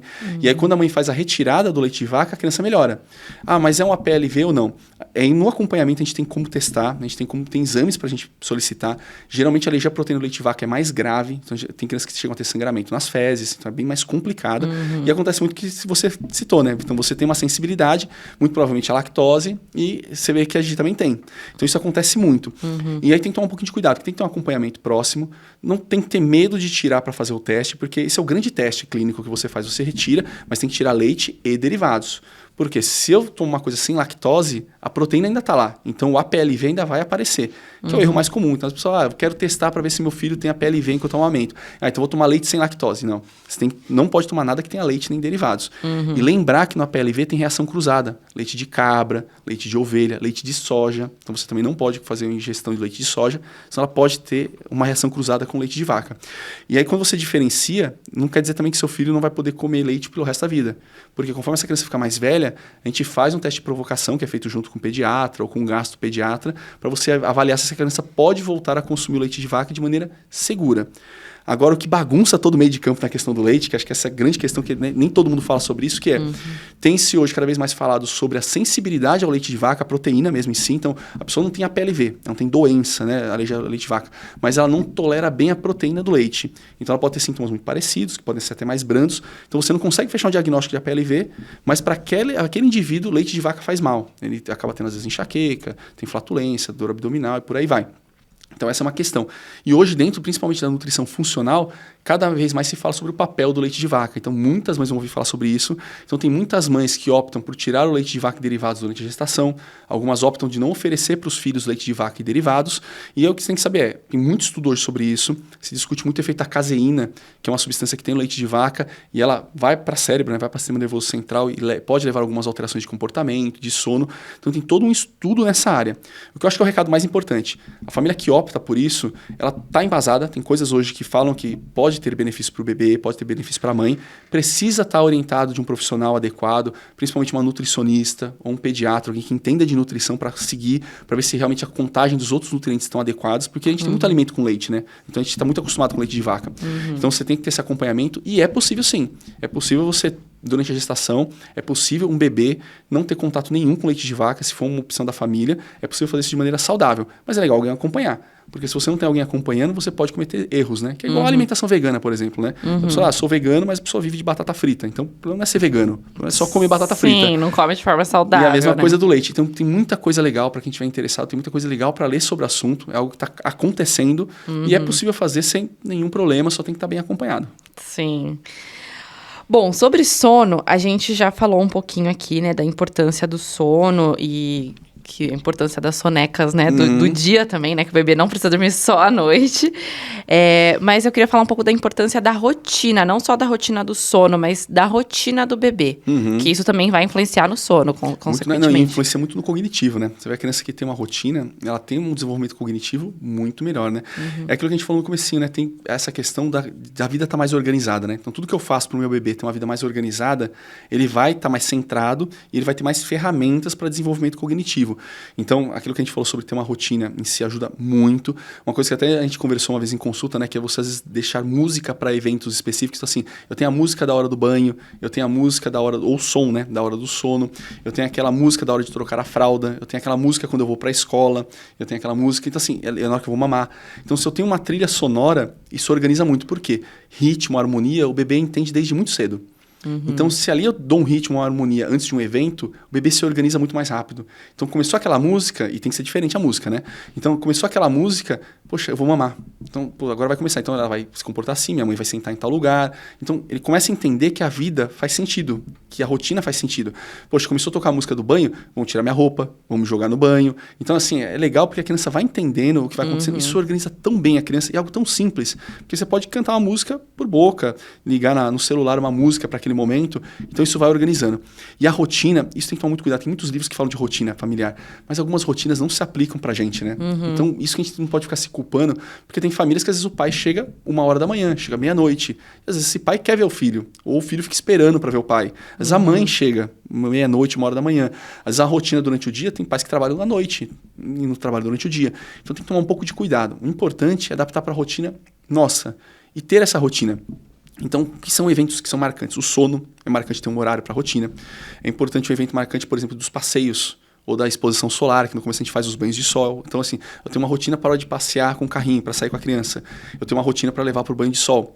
Outra questão importante de horário é o banho. Então, eu tenho um horário do banho, eu tenho uma rotina do banho para essa criança. Eu tenho um horário ali que mais específico, o horário que eu sento para brincar com ela, ou para fazer um evento, ou para colocar ela para brincar com os brinquedos no chão. Então, se eu tenho essa rotina de horário, ela vai entendendo que há uma organização de como que acontece o dia. E se nisso ela entende a rotina dos pais, né? A hora que um entra, a hora que um sai. Então, isso ajuda bastante. Por isso que é muito comum a criança ficar mais agitada ou piorar o sono no final de semana, que você vai para casa de um familiar, muda a rotina. Então, demora para ela adaptar. Porque a capacidade dela de entender que mudou a rotina é muito menor do que a nossa. Então, se você consegue encaixar tudo isso, é perfeito. E depois entram as refeições. Então, se eu tenho uma rotina de horário de refeição, A ajuda gente muito. tá começando a conseguir se organizar com rotina agora com as refeições, né? Porque a nossa vida não tem muita rotina. A nossa vida é muito... É um problema nosso, assim, porque o nosso trabalho, ele não tem uma rotina. Cada dia é uma coisa totalmente diferente. Então, pra gente tava bem difícil. Agora que entrou a alimentação, a gente tá conseguindo se encaixar melhor em horários, em rotina, A rotina da noite a gente sempre teve, mas o resto era um pouco e na mais... rotina de vocês, né? Você pega um livro sueco, dinamarquês, francês, qualquer país europeu que te dá uma rotina estanque, assim, fechada. Como é que você encaixa na sua rotina como família, né? Então é difícil. A gente tem que ter esse bom senso de tentar buscar as rotinas, mas a gente tem que encaixar a rotina de cada família. Principalmente as famílias que eu tenho que são mais carentes. Poxa, é muito bonito você falar em rotina. Às vezes uma mãe que sai 5 da manhã para pegar o ônibus para trabalhar do outro lado da cidade. Ela volta 11 da noite. Às vezes tem que deixar a refeição pronta no lugar que ela deixa a criança. Como que é a rotina para ela? É muito complicado. Então, assim, a gente tem que adaptar da melhor maneira possível. E é legal isso, porque quando o bebê entende que tem a rotina, e eu tenho gatilhos, como, por exemplo, uma música, como eu tenho uma rotina de um cheiro, de um ambiente, da mesma forma de lidar, a criança vai ficando mais organizada. E isso vai melhorando muito o foco da criança, porque a criança vai ficando menos dispersa, ela vai ficando mais atenta ao que acontece, porque ela fala, poxa, há um sentido no que está acontecendo aqui em casa. E ela vai entendendo, isso vai deixando a criança menos ansiosa. E aí facilita muito, né, nessa questão de rotina, principalmente do sono. Legal. A gente tá tentando ainda, né, amor? Se adaptar. A gente tá chegando lá. Estamos em vias. E quais são os exercícios diários que podem ser feitos para ajudar a estimular o desenvolvimento do bebê, né? O do bebê, se a gente lembra dessa questão motora, né? Então, o bebê ele nasce com uma visão mais limitada, essa visão vai melhorando ao longo do tempo. Ele já nasce enxergando, o bebê não nasce sem enxergar, mas a profundidade, a diferenciação de cores e a capacidade de enxergar a periferia vai mudando. A audição é a mesma coisa, né? Lembrar que o bebê, ele entende muito o que ele está na frente dele, o que ele capta. Então, quando eu converso com o bebê nas costas dele, é uma voz que está vindo do além. Então, ele não percebe de onde está vindo a voz, né? Então, isso é importante.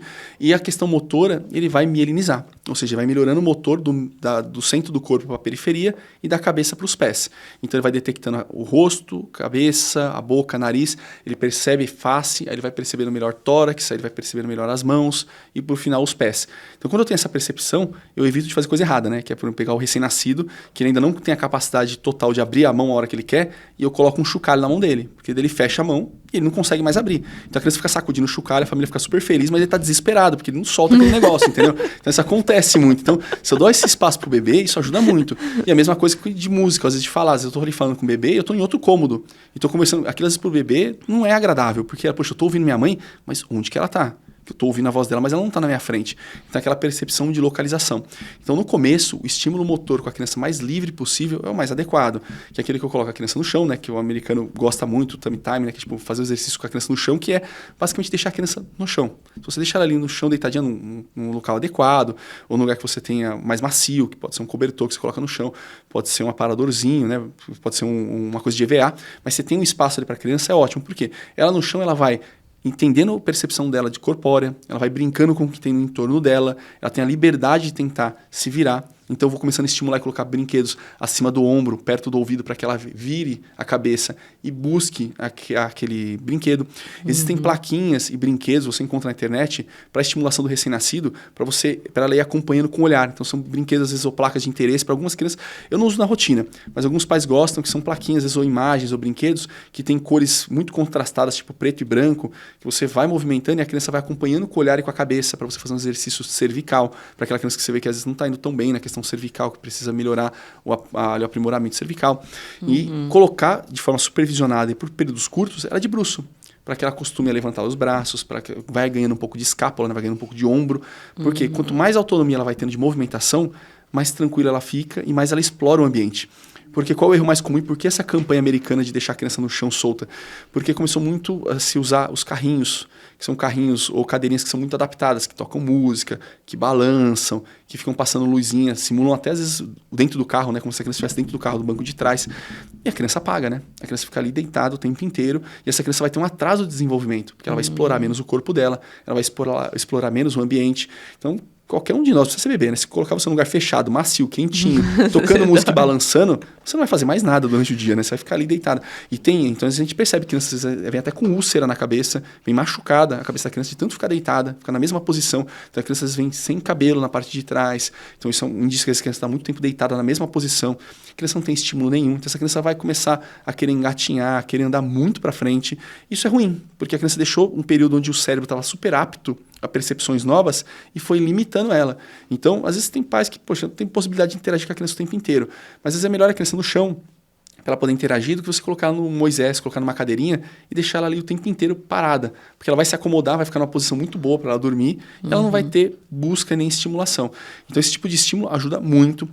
Quando a criança começa a movimentar melhor o braço e as pernas, você tem os objetos que fazem barulho, que você coloca no bracinho, na perna, para ela mexer, então você coloca só no braço esquerdo.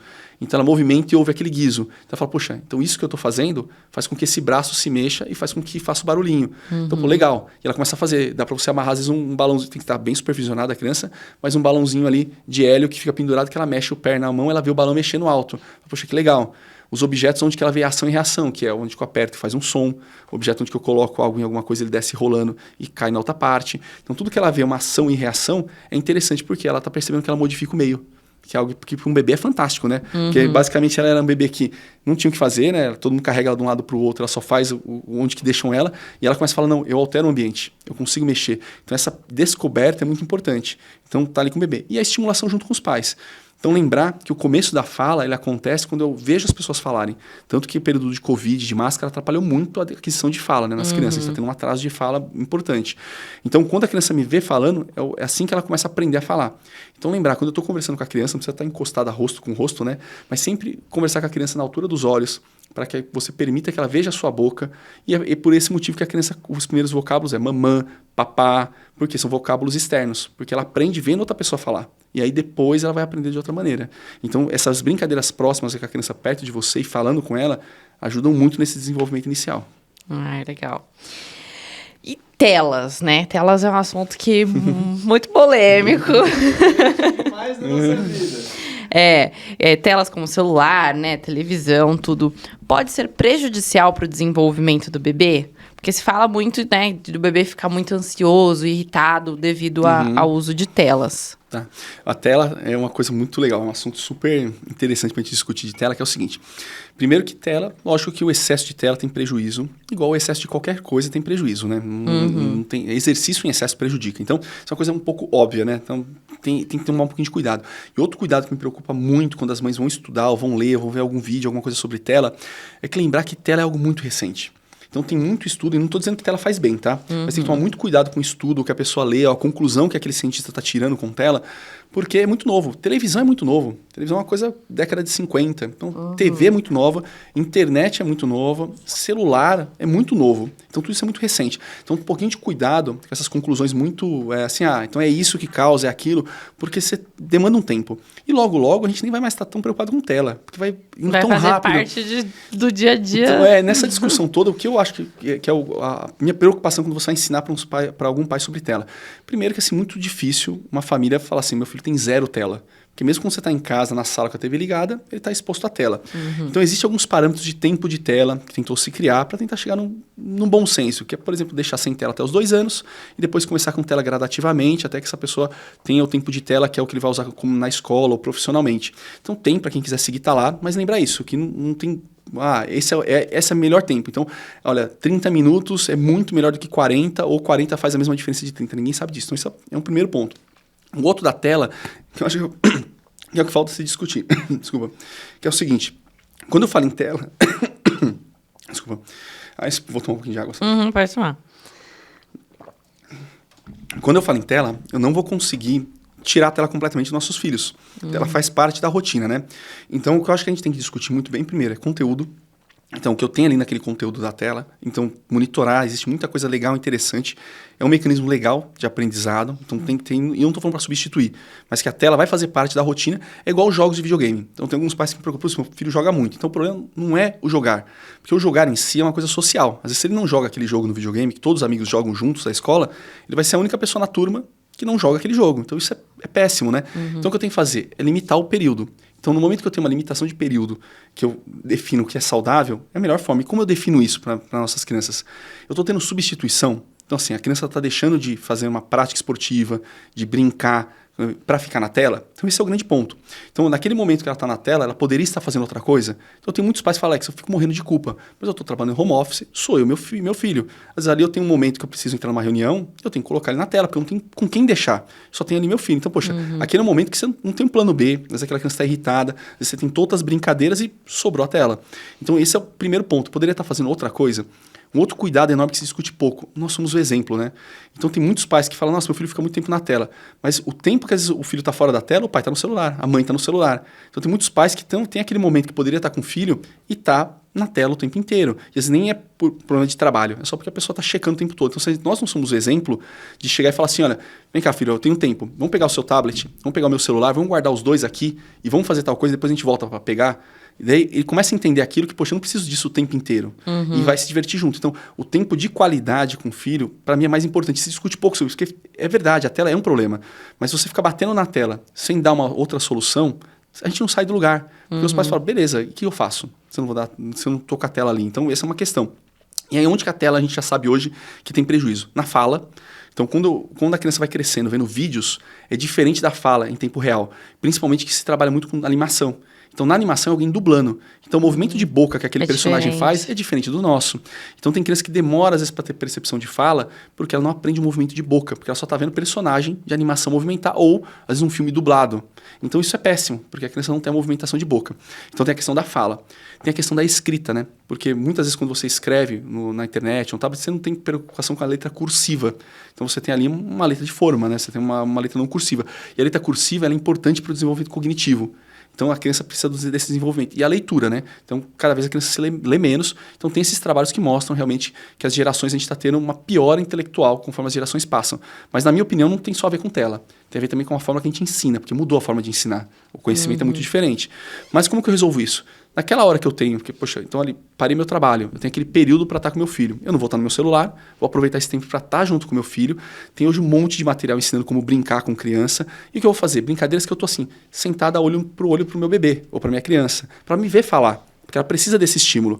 Quando é uma criança que já está escrevendo, eu vou estar ali com ela fazendo brincadeiras onde eu vou ensinar a letra cursiva, onde eu estou escrevendo junto com ela. Eu estou numa brincadeira onde eu estou contando objetos. Olha, vamos brincar aqui, que eu sou o dono do supermercado, você está vindo fazer compra. Ah, quantas laranjas você quer? Quanto que você quer disso daqui? Então, eu estou contando junto com ela. Eu estou desenhando com a criança. Eu estou fazendo uma brincadeira de atividade física. Então, aquele momento que eu estou com meu filho, eu estou suprindo aquilo que eu sei que é o problema de eu ter o uso da tela, que é onde a tela não colabora.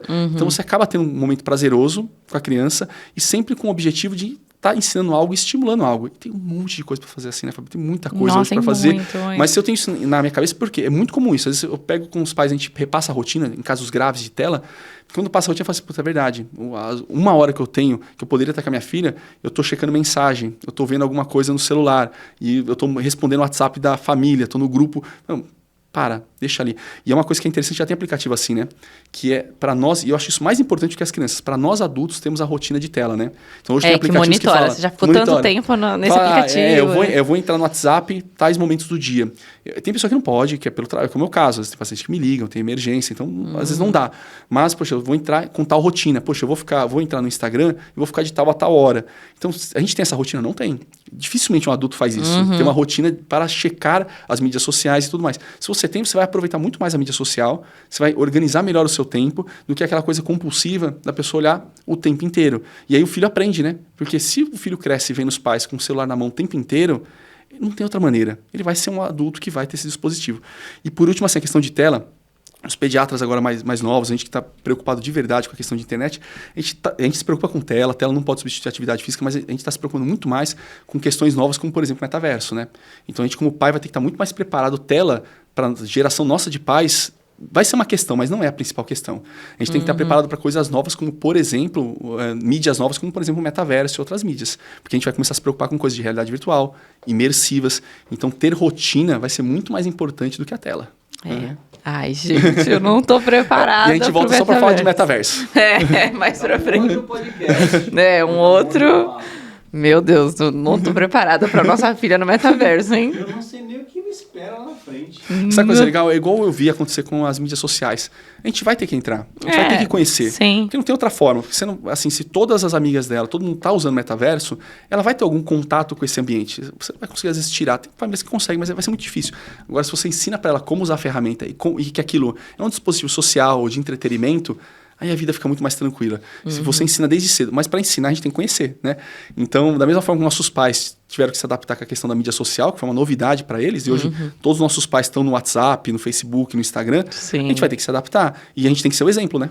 Ô, doutor, eu já vi aqueles vídeos que os adultos com aquela VR, né, óculos de realidade virtual, cara, se esborracha na televisão. Imagina a molecada, tipo, numa realidade fora, assim. Do metaverso. Um acidente doméstico. A realidade virtual vai ser um novo celular, né? Assim como todo mundo estranhava, hoje é comum, você não acha estranho um adolescente com um celular. Né? Em algum momento, o pessoal usando realidade virtual, você não vai achar estranho. Agora, se a gente não dosa isso, né? E o maior problema que vai ter com mídias igual ao metaverso, que é a nossa preocupação, a gente vai ter que esperar começar a acontecer. Mas é porque mídias assim, elas não param, né? Então, por exemplo, se eu quero acompanhar a sua timeline, quero ver o que aconteceu contigo no Instagram, no Facebook, eu posso entrar meia-noite e olhar a nossa conversa de hoje, tá lá. No metaverso, não. Se um evento aconteceu lá, um show, algum evento contigo lá dentro, e eu não estava, eu perdi. Então, para isso a gente ensina aos nossos filhos que, olha, a vida é aqui. Lá as coisas acontecem, mas eu não quero perder lá. Se você não quiser perder nada que acontece lá, você vai ter que viver lá dentro. E a sua vida é aqui. Então esse vai ser o nosso grande problema. Então tem muita gente já estudando sobre isso, discutindo, porque não dá para demonizar as coisas. Isso vai fazer parte da nossa vida. Então a gente tem que aproveitar isso como uma ferramenta favorável, como está sendo o que a gente está fazendo hoje, né? A gente usa a internet de maneira favorável para levar informação. Então tem muita coisa legal aí, é um campo muito legal para a gente conversar. Ai, meu Deus! Eu não tô pronta. Mas a gente precisa, né? Agora eu queria falar um pouquinho com você sobre o Elo, né? A Associação Elo 21. Queria que você contasse um pouquinho pra gente do Elo. Legal. Como então, começou tudo. Eu sou pediatra de formação e me formei como endócrino pediatra. E a vida acabou me levando para também atender crianças com síndromes e condições raras. E assim surge o Elo. Eu sou assistente lá na Santa Casa, né? Eu coordeno um ambulatório de síndrome de Down lá na Santa Casa. E lá surgiu a ideia de criar essa associação, que quem fundou foi a doutora Carla Pinto, que é geneticista, pessoa incrível.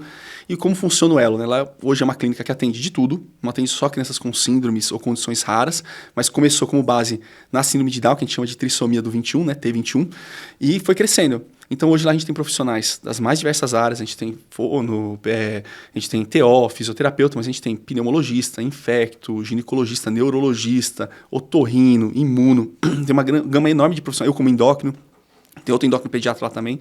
E esse pessoal todo atende dentro das suas áreas específicas, também gostam de estudar e atendem com condições mais raras, e o Elo é uma associação, então a gente atende lá particular, e o valor, o lucro, parte dele é revertido para atender criança carente com trissomia do 21. Então, assim que funciona o Elo, ele não gera lucro. Esses especialistas, a gente se reúne toda semana, a gente estuda junto, discute os casos mais complexos, tem essa função social, e a gente é apaixonado pelo Elo. E a gente está ali trabalhando, estamos na Vila Mariana, em São Paulo, atende também online o pessoal, e essa é a ideia. Então, se você precisa de um otorrino, tem um otorrino lá, que é a doutora Vivian, por exemplo, atende super bem, e se tem uma condição mais rara, ela está acostumada e atende também. Então, foi uma forma que a gente encontrou de ajudar e colaborar de maneira social, e o Elo funciona assim. Então, hoje a gente tem pacientes no Brasil inteiro, fora do Brasil, alguns pacientes que vêm procurar a gente, sempre com esse objetivo. Então, a gente atende a parte geral, de pediatria geral, as especialidades e as condições genéticas e doenças mais raras. Legal. E aí, entrando um pouco nisso de condições genéticas e tal, eu queria saber um pouquinho quais são as síndromes mais comuns em crianças. Olha, a síndrome, existem várias síndromes, milhares de síndromes literalmente, né? E tem algumas que são muito comuns. Por exemplo, uma delas é a síndrome de Down, né? A trissomia do 21, uma em cada mais ou menos 500, 700 nascimentos nasce uma criança com trissomia do cromossomo 21. Então, é ter um cromossomo 21 a mais. Então, essa é uma das mais frequentes, assim como a síndrome de Turner. A síndrome de Turner é uma síndrome que acomete meninas, né? Então, essas meninas, muitas nem têm diagnóstico. Elas vão ter diagnóstico quando elas vão tentar engravidar, mais velhas, e também é bastante frequente.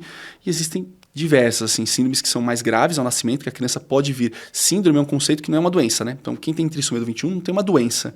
Ela tem uma síndrome, que é uma condição humana. Por isso que a gente não fala que uma criança com síndrome de Down é portadora de síndrome de Down.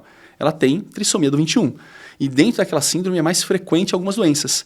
Então, por isso que, às vezes, um acompanhamento especializado ou ter alguém que conhece a síndrome é importante, porque algumas síndromes têm mais doença cardíaca, outras podem ter uma alteração oftalmológica, outras precisam de uma cirurgia.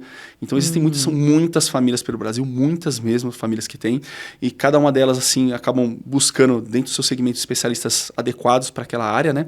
E muitas vezes nem sabem, né, que isso acontece. Então, é legal conhecer, ter espaço para debater e saber que existem, porque cada vez mais as pessoas vão encontrar, porque cada vez mais a socialização tem mudado, né? Então, por exemplo, dentro da Trissomia do 21, acho que todo mundo já percebeu isso, cada vez tem mais pessoas trabalhando no mercado de trabalho, estudando, fazendo faculdade, estão casados, morando sozinhos.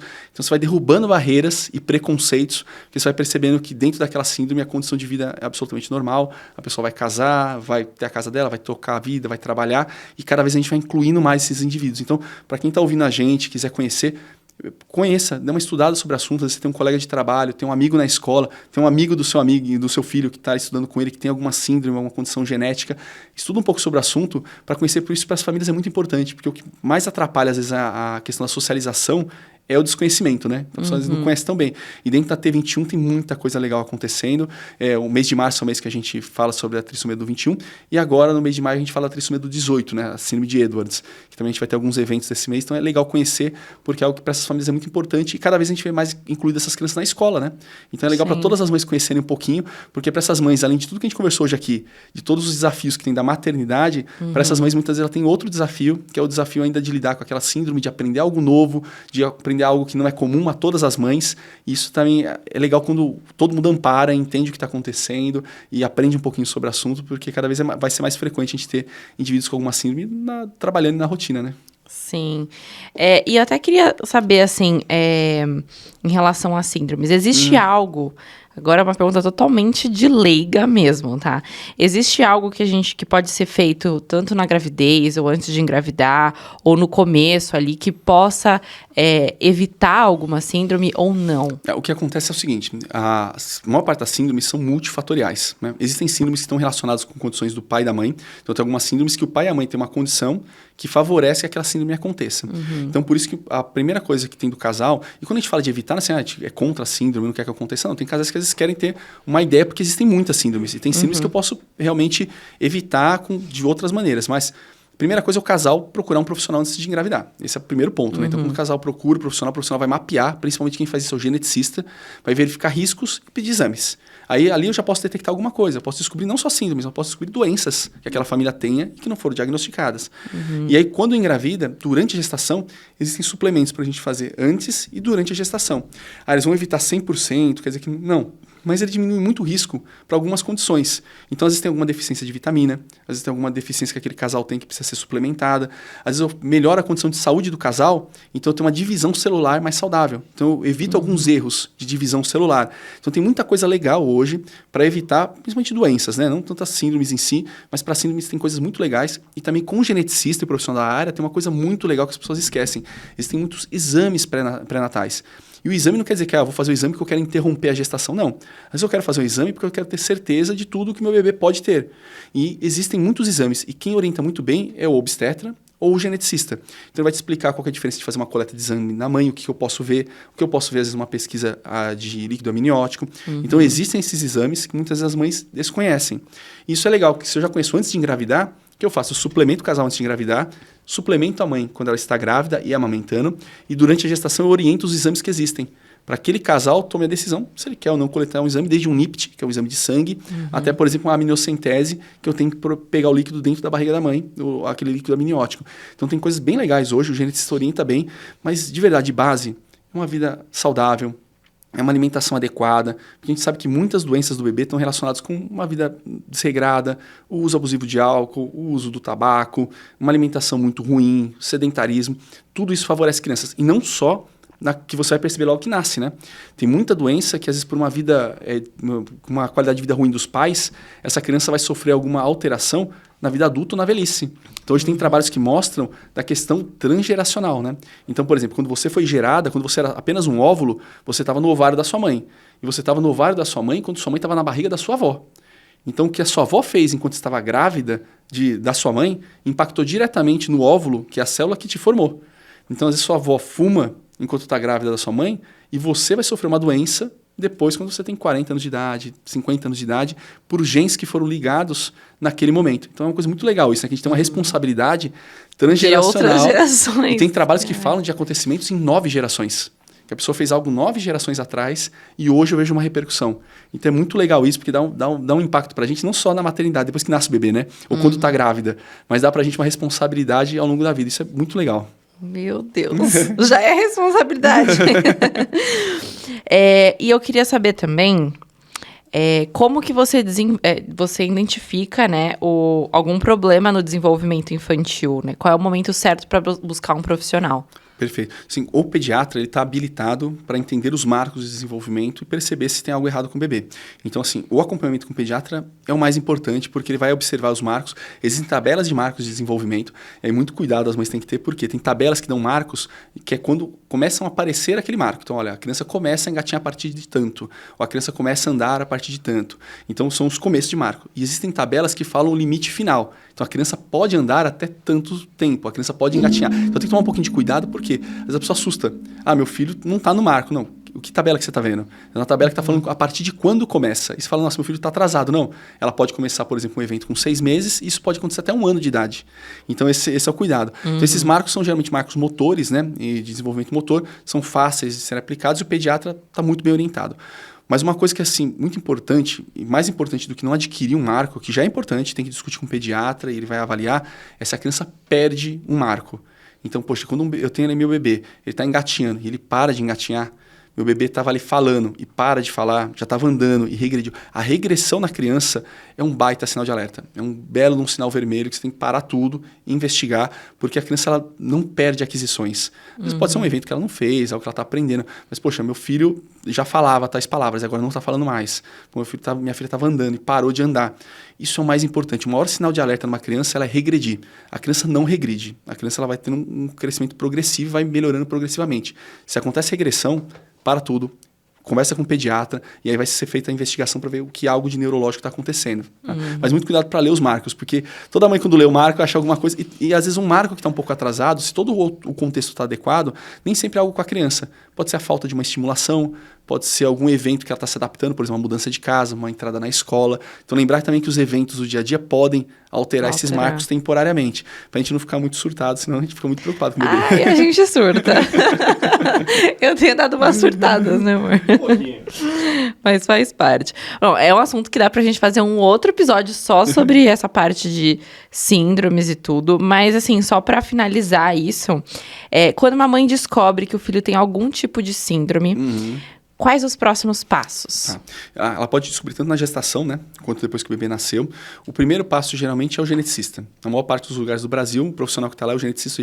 O geneticista é a pessoa habilitada a fazer o diagnóstico e fazer a orientação familiar. Então, geralmente, o geneticista é aquele que domina mais, porque, como eu falei, são milhares de síndromes. Então, ela fala, olha, seu filho vai ter que fazer esse exame, ele fez o exame, diagnosticamos tal síndrome, essa síndrome pode acarretar tais condições. Então, aí ele vai gerenciar, vai ser a pessoa que vai orquestrar isso. Então, vai encaminhar para o cardiologista, ou para um neurologista, ou para um oftalmo. Então, ele acaba dando essas primeiras introduções e orienta o casal. Fala, olha, se vocês tiverem outro filho, existe risco, não existe. Ou pode ser que essa síndrome tenha algo no seu filho que já nasceu. Então, o geneticista cuida dessa parte. Existem alguns pediatras que estudam essa parte, que é o que a gente faz no Elo. Então, no Elo, às vezes, a gente tem também a geneticista, que é a Carla, mas muitas vezes tem pediatras que conhecem aquela síndrome. No meu caso, na trissomia do 21, na trissomia do 18. Então, a gente consegue procurar. Então, tem famílias que vêm de outra forma. Elas descobrem uma síndrome. Então, meu filho tem síndrome de Prader-Willi, que é uma síndrome.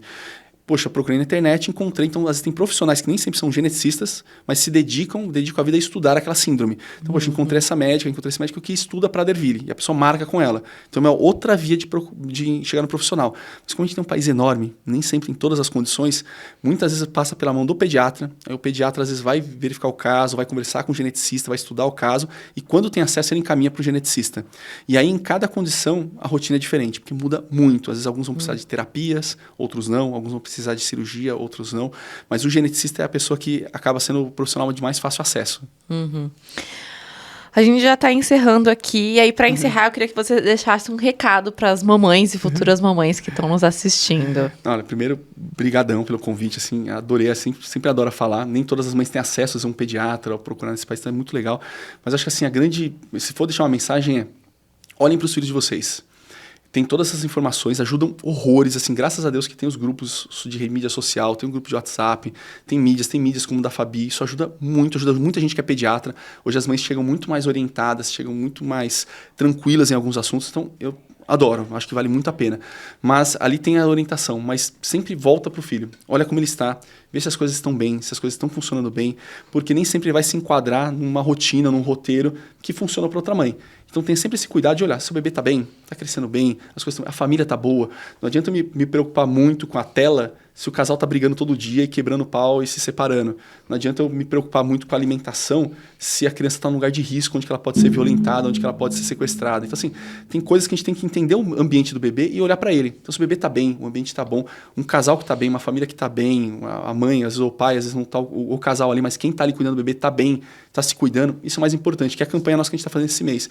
A gente precisa se cuidar, tem que estar bem, o ambiente está bom? Legal. Como que meu filho está? Como que minha filha está? Está bem? Poxa, legal, vou pegar orientações e vou aprender e vou aplicar no meu bebê. E nele eu vou vendo evolução. Porque se a gente não olha pra gente, não olha pro bebê, a gente vai tentando encaixar o bebê no livro, né? Ou o bebê na orientação. E isso gera muita angústia, porque a gente, poxa, eu queria que meu bebê fosse, pô, o livro tá falando que é assim, eu li em tal lugar que é desse jeito. E aí vai ficando aquela culpa, né? Então, poxa, eu não tô fazendo do jeito certo, porque minha bebê não tá evoluindo igual. Calma, conversa com o seu pediatra, tenha uma boa observação do seu bebê. E se ele tá indo bem, você sabe que as coisas estão indo bem. Não vai dar pra fazer tudo o tempo inteiro. A gente vai sempre fazendo o que há de melhor, entendeu? E isso que é legal quando você tem ali o casal num balanço, né? Entre a mãe e o pai, para poder acertar um pouco dessas dosagens. E tendo dúvidas, procura um profissional.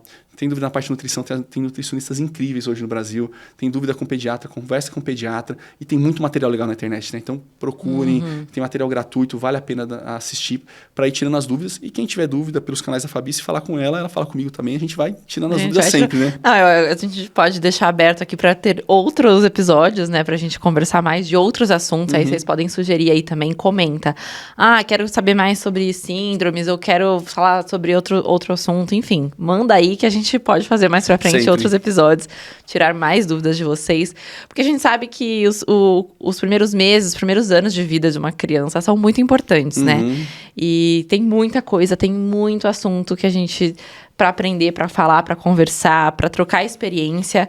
E aí o podcast tá aqui para isso, pra gente falar sobre esses assuntos, trocar experiência, tirar dúvidas, abrir debates, né? Tem muito, muito, muito tema legal. E é isso, uma criança saudável, uma criança feliz é o que a gente quer, né? A gente faz tudo por isso. Então, hoje eu tô conversando aqui com o Dr. Alexandro Ferreira, do Elo 21, vou deixando todas as informações para vocês aqui na tela, para quem tá nos escutando, @Elo21, né? E é isso, gente, eu espero que vocês tenham gostado desse bate-papo, foi ótimo, foi incrível, eu adorei também. Vou encerrar por aqui, um beijo, até os próximos, muito obrigada, tchau!